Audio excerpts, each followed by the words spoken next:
So JP, we talk about Ashwell Prince and his influence on the Cobra side. How has he improved your game? And I've seen quite a change in the fight that the Cobras have shown last season since his appointment. What do you think about Ashwell? Yeah, that's how he played his cricket, wasn't it? He was a fighter. Whenever his back was against the wall, it brought out the best in him, and he's definitely installed that kind of confidence within the side. As mentioned here this morning, last season was his first full season as a coach, and I think there was some good success in terms of the squad that we've had. I've had the opportunity to lead and to form a good partnership with him, as well as Dane Pitt. And Ashwell has been someone that has been a mentor for me since my early days from playing for Western Province. He's taken me under his wing and made sure that I knew the standards and values that was needed by a professional cricketer. And he walks into the room, he's got the respect of the team, and that's important. And I think the hunger and desire that he has for professional cricketers is definitely there, and you see that the drive through every practice session, and I have no doubt that in the near future we'll have some good success under him. Yeah, and obviously your predictions for the Cobras going forward for this season? Yeah, we want to compete as best as we can, but we want to bring in some silverware. In terms of white ball cricket, obviously that's where I'll be playing my cricket and captaining this year.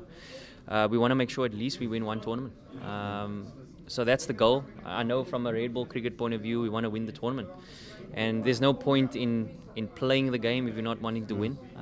So yes, we've got goals in mind, but there's also a process to that.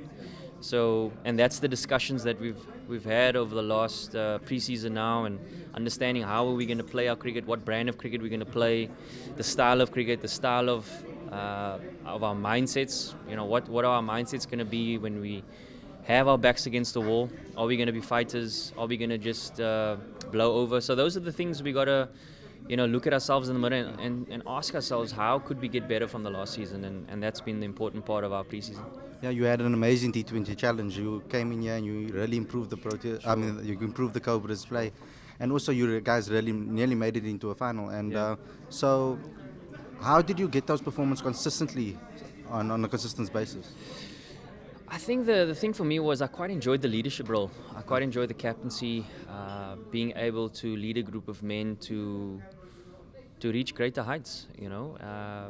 I've found that with leadership, my game improves quite a bit, and I'm hoping for more of the same this season. Obviously, it's a huge privilege to be able to lead the team, and as I said, we want to bring silverware to the Cape Cobras. It's been something that hasn't come our way for a while, and yes, we've been building up in terms of our squad. It's a young squad, but a squad that can beat any team at any given day, and that's purely our belief in our environment, and now it's about going out into the middle and putting in those performances. And we clearly saw that form that you took into your time for the Proteas, and you had an amazing series against Sri Lanka on the ODIs. Batting in that position, do you like batting in the number 5, number 6 position, but lower down the order, or would you rather prefer to bat high up in the order? Look, I think if you ask any batter, no matter what team you play for, you want to be batting in the top 4, and the reason for that is you're getting opportunities to make an impact on the game. You get an opportunity to score big runs, and that's what we get. People come into the stadiums to watch you bat. That's what we get paid to do.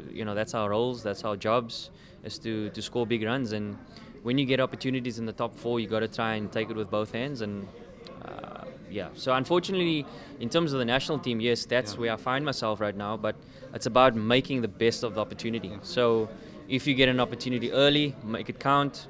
But also understanding your role within the team, and trying to give your best to whatever the team needs.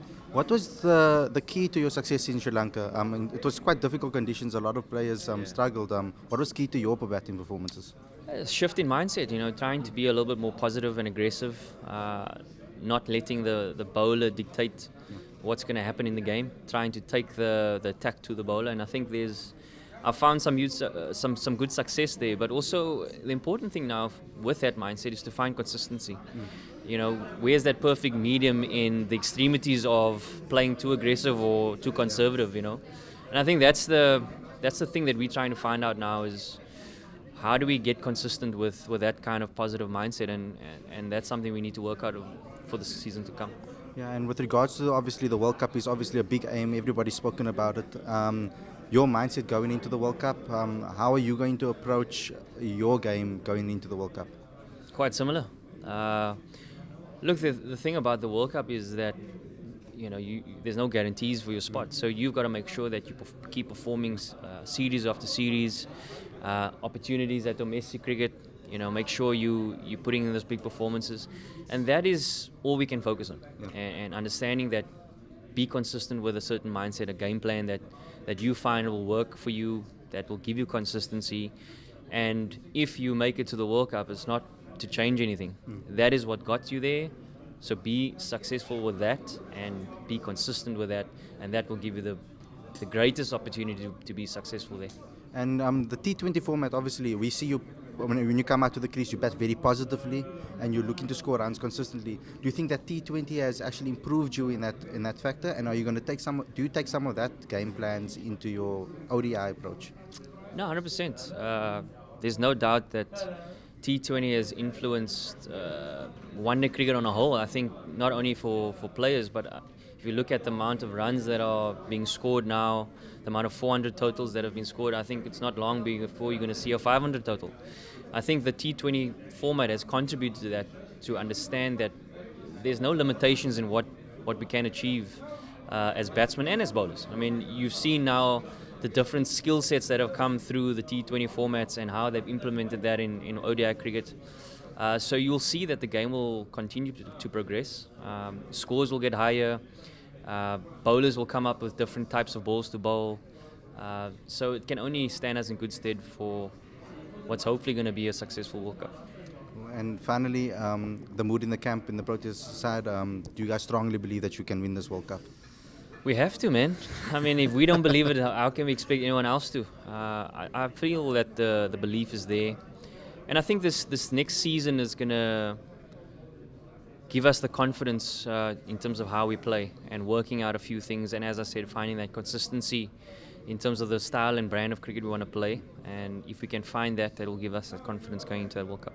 Thank you very much. Pleasure. Cool.